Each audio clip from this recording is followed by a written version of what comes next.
regular expressions. If you've heard one thing in your life about regular expressions, there's a pretty good chance that it's this quote, which is a little hurtful and pessimistic.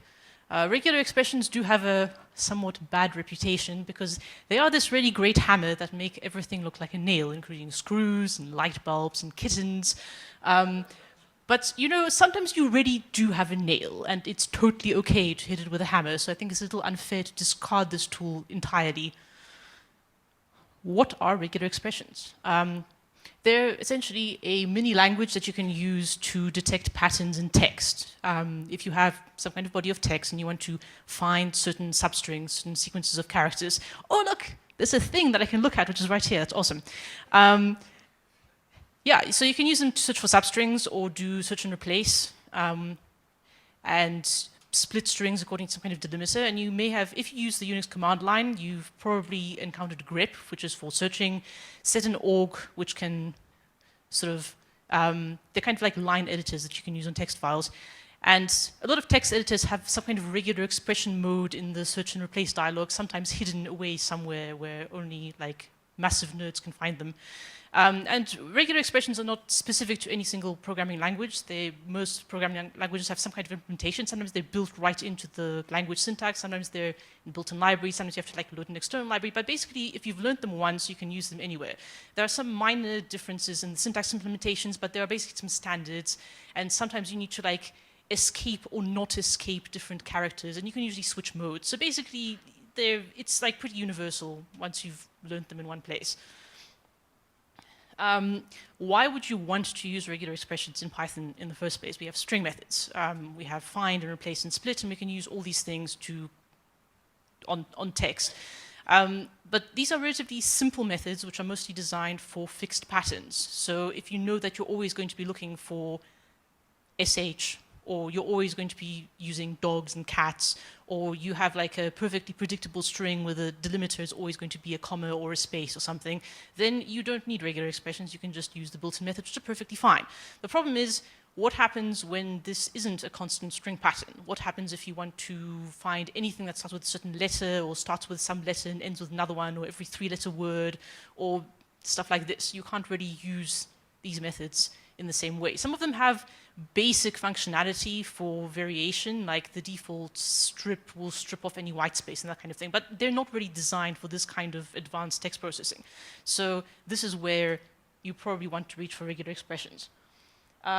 So the entire regular expression syntax is really outside the scope of this short talk, but these are the basics, which is what you end up using most of the time. So you can just type a literal character, like if you type A, that means A. A dot stands for any individual character. By default, anything except a new line, but you can fix that. You can have a set of characters or a range of characters between square brackets, and that's still a single character, but it's anything of what you've specified inside. There are also various shortcuts for character classes, which usually start with slash, which are a different way of saying this.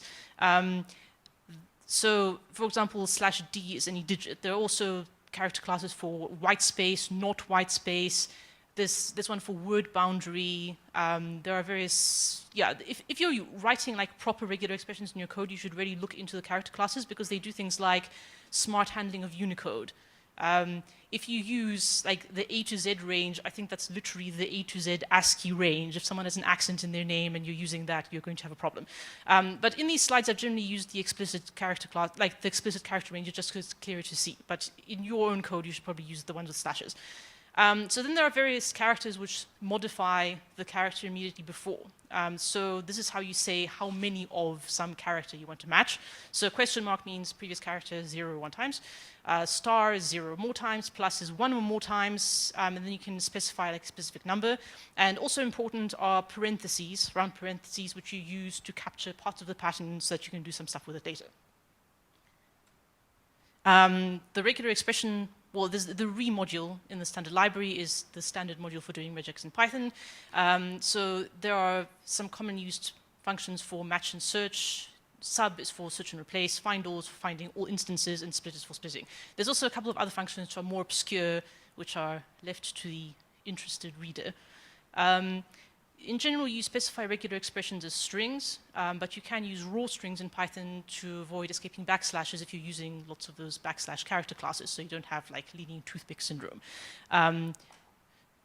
But I think in most cases, I'm just using normal strings here, because sometimes it doesn't matter.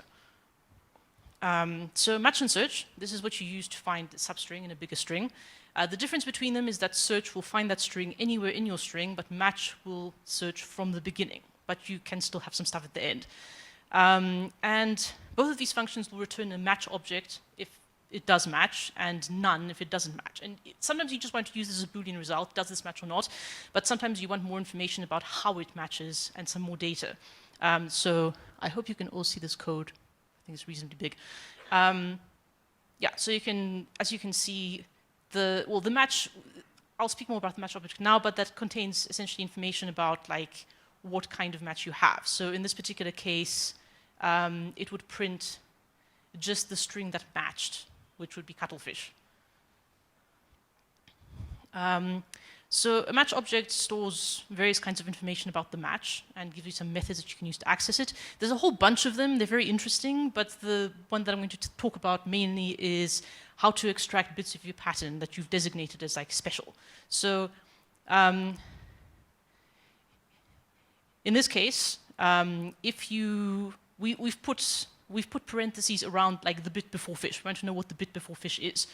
So once we have the match object, group with no parameters will just give us the entire matching string, which is also the same as group 0. The 0 group is like the entire matching pattern. And then in groups, we have a tuple, essentially, of all the different matching groups, which we would have if we had put parentheses around different things. And we can access group 1 to get the first of these. Find all is when you want to find all instances of a particular substring in a string. And if you just use it without any parentheses, it'll give you just a list of strings, which are like all the strings that substrings that matched. If you do use parentheses, if there's only one group that you've specified, you still just get a list of strings with that one group. But if you've specified multiple groups in your search pattern, you're going to get a list of tuples, which broken up into those groups. So for example, in the last example, we want to know what numbers are and we want to know what the letters are, and we can break it up like that. By default, expressions like dot star will match the longest possible pattern. In general, regular expressions are greedy, so if it'll go for like the longest thing that it can possibly match if there are multiple overlapping things that could match. So people usually encounter this for the first time when they're trying to match things between, for example, quotation marks, and they have multiple sets of quotation marks on the line, and if they just put dot star, it'll happily match everything from the first quotation mark to the last quotation mark, which is usually not what you want. So if you put a question mark after your star, that'll make it non-greedy, so it'll match the shortest possible pattern, and in this case, it'll find the 3 separate instances correctly. Substitution, there's a search and replace. This allows you to replace a pattern with a string. You can put special values in your replacement string, which are called back references, which can refer to the things that you've marked out with groups in your previous string. So for example, you could use this to reorder certain things in your original string, if you kind of designate certain parts and then you just swap them around in your output. So in this example, we're just replacing anything you love with cats, but you want to preserve the initial part, which is I love, and then you want to preserve whatever is at the end of the line, which in this case is punctuation, like an exclamation mark. So we've designated those two things, and then we put them back in the substitution string, where I've used a raw string, so that's the backslashes are just backslashes. The really cool thing about regular expressions in Python, which I think is possibly the single coolest thing if you've come from another language or something like sed, is that instead of a substitution string or a replacement string, you can use a function. And this function has to take a match object as its input and has to output the string, which is going to be the replacement string. And inside that function, you can do whatever you want, which is great. So you can have, this is the sort of thing people usually use this for. Like if you have something that you can't really easily do just in a regular expression. Like if you want to capitalize things or you want to detect what case something is to start with and then do different things and do like, I mean, you can do anything in here. So for example, this just cleans up caps and makes whatever you pass to it have an initial capital and then all lowercase letters. And inside, you can just use normal string functions for that because that's what they're for.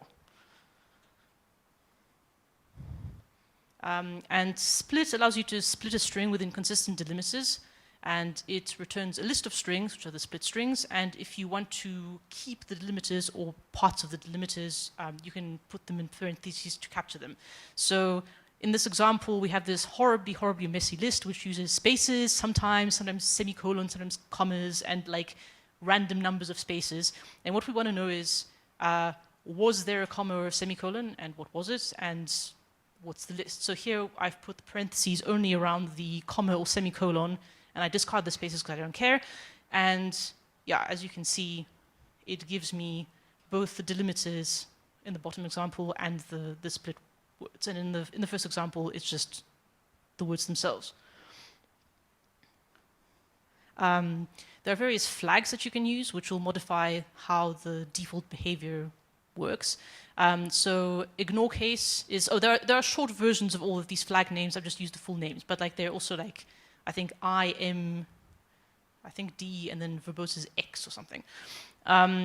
So ignore case lets the match be not case sensitive. So then you don't have to specify for everything, like the two possible cases, where sometimes you really don't care.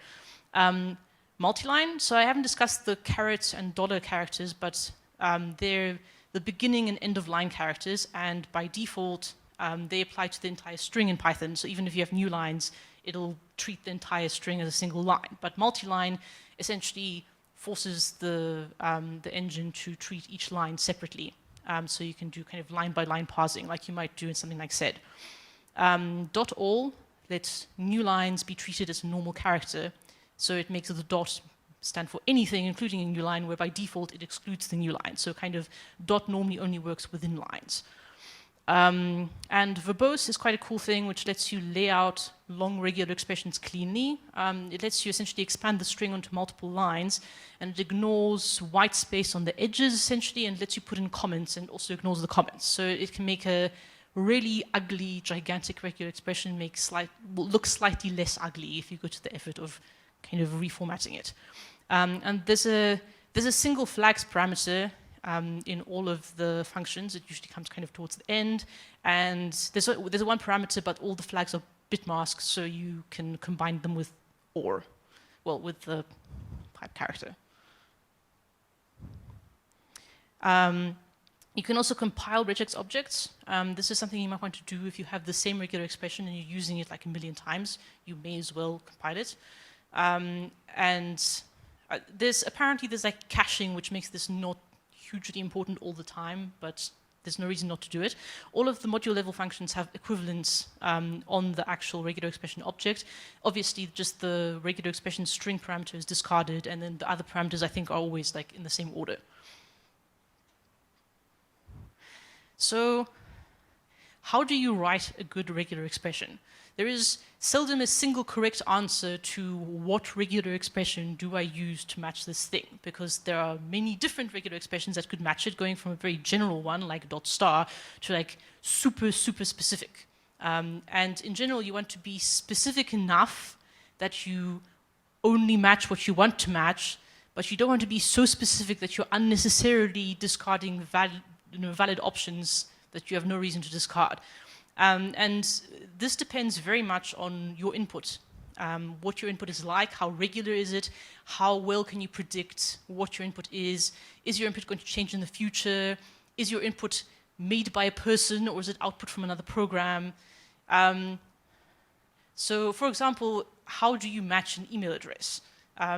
If your input is a list of names with email addresses in angle brackets, then you match an email address by just extracting everything from between angle brackets. You don't have to say anything else. You know it's going to be an email address. But if your input file is a whole body of text which has some email addresses swimming around in it, well, then maybe you want to say it's a word which has an @sign in it. Maybe you want to be like a little more specific than that. You need to consider what the word boundaries are. Is there going to be punctuation at the end sometimes? You know, what do you want to exclude? People also sometimes use regular expressions to validate form input data. And somewhere on the internet, there's a very, very long, very ugly regular expression which allegedly validates the syntax of email addresses according to the official specification. I think it says on the web page, which gives you this regular expression, that you probably shouldn't use it, because if you want to test if an email address is a valid email address, you send something to it and see if it bounces. And if you have a service where people sign up and you send them a validation email, then you're going to do this anyway, so this is already pointless. But sometimes you want to check, did this person accidentally put an email address into the name field, and vice versa? Does it have an @ in it? If it doesn't have an @ you can say, are you sure that you've put in your email address correctly?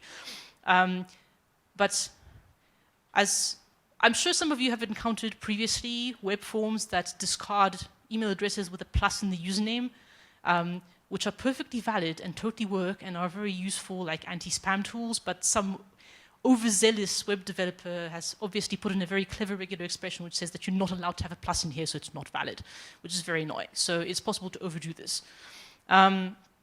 Regarding input and future-proofing, what you're doing when you're using regular expressions is taking arbitrary text, which is unstructured, and you're extracting structure from it. And this is a somewhat dangerous and error-prone process, especially if this is text that comes from a user, and it may change in the future. So you should treat portions of code which do this kind of parsing with as much suspicion as like file I/O, and put in the requisite error checking, use a lot of tests just to make sure that you're not going to fall over if something slightly unexpected happens.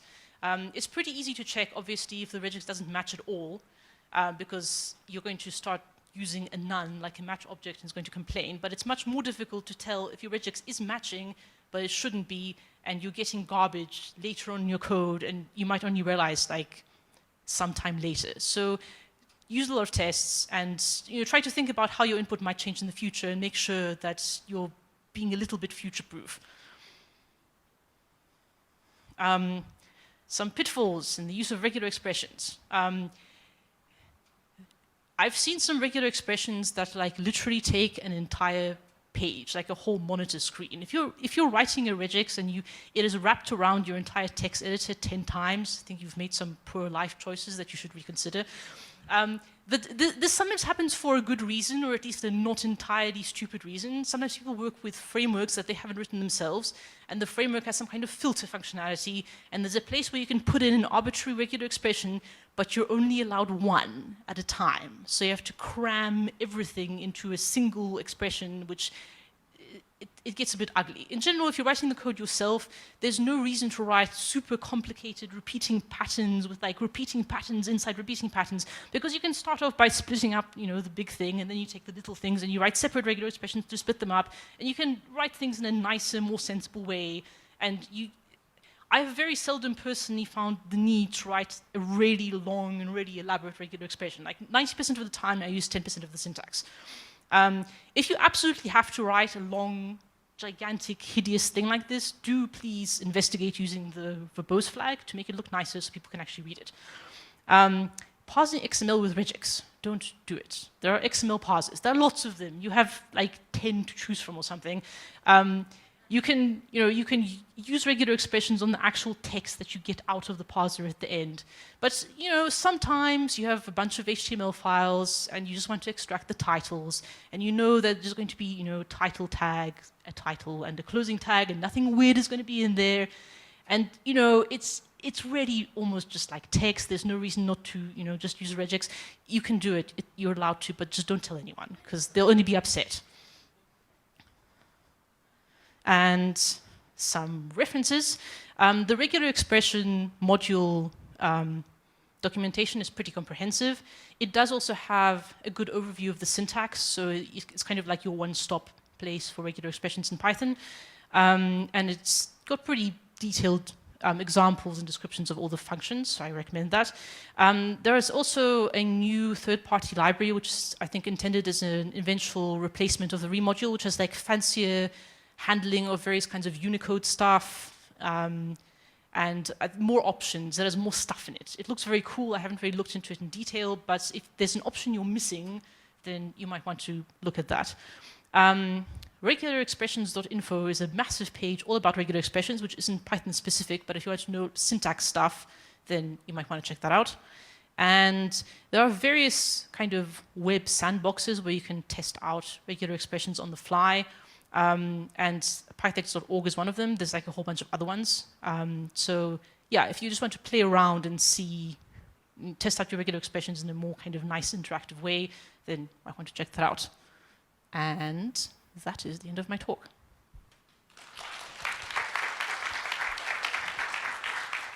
Thank you very much, Adriana. I'm sure there's some questions. Yes, right in front. Thanks. Sorry to be such a question pig. If you're from a Unix environment, and as you mentioned, it's kind of second nature with sed, awk, grep, to know regular expressions. For someone coming from a Windows environment who's a bit noobish and not really astute when it comes to programming, it can be a little bit terrifying and intimidating. What would your advice be in terms of getting over the hump to the point where you actually feel confident putting regex into production code and using it, as a tool, useful tool that it is? So my recommendation for just starting off and learning how it works is do go to one of the kind of online web page tools, because those are very nice to give you immediate feedback of what's happening when you try things. My other advice would be, when you're starting to write a regular expression, start with something very general, which will definitely match, and then break it up into portions. Like start off with like a dot star for your entire line, and then say, okay, this thing, and then a space, and this other thing. Break it down like that. So start off with, don't try to do the whole thing at once. Start off with something very general, and then make things more and more specific until you're matching all the input you want to match and not matching things you don't want to match. So if you kind of break it down like that, it's a lot easier than trying to just like figure out the whole thing at once. Cool. Do you have any more questions? Anyone? Anyone? Going? Go. Oh, there you go. There's a certain point where regular expressions are actually not complex enough and you actually need a parser, and often not obvious what can be captured within a regular expression and what actually requires a parser. The classic case is where you have recursive constructs and you can't do that within a regular expression. But do you have any general advice on how you recognize those cases and what that means for people? So I once knew more about the actual computer science theory of regular expressions and what isn't possible in them. I've forgotten all of that, but to the best of my knowledge, it's either impossible or difficult, even with the kind of added non-regular features, to match things like, for example, nested tags in HTML that are the same. Like if you have a bunch of nested divs and you're trying to use regex to parse them, you're going to have a bad time. If you're trying to parse any kind of language or markup, like before you start doing that with regular expressions, seriously look into whether someone's already done it and there's a parser, because this is a thing that there are parsers for. Anything that looks anything like a language, so HTML, but also any other kind of markup, even like relatively simple markup, partially because like if someone's already done this, there's no reason for you to reinvent the wheel. But if you're exploring completely unexplored territory and you find that you're putting in more and more nasty hacks into bigger and bigger and more complex regular expressions, at some point maybe you should stop and say, am I really using the right tool for this? I have sometimes written like partial parsers for like obscure wiki markups that I was like converting from one place to another, but like in many of those cases, this didn't have to survive past the end of my translation of my personal project, and then I could just forget that it existed. But certainly if you're making anything that you want to last, see if there's a parsing tool that's better that's already available. Cool. Thank you very much, Adriana. Do we have... Oh, Someone we do. Sorry. What are the improvements that the third-party regex library provides, and is the API similar or not? I haven't really looked into it very much. I kind of looked at the homepage very briefly while I was compiling the slide. But from what I understand, it does more extensive Unicode stuff, because of course regular expressions were first invented before Unicode was a thing. So it was kind of like a bit tacked on. And there is some Unicode stuff in the built-in remodule, but not all of it is like, it's not very extensive, and this module aims to improve on it. And I think it just had like more features and stuff. But from what I can make out, the API is similar, but I haven't really looked at it in any great detail. Cool. Any more questions? No. Okay. Thank you very much, Adriana.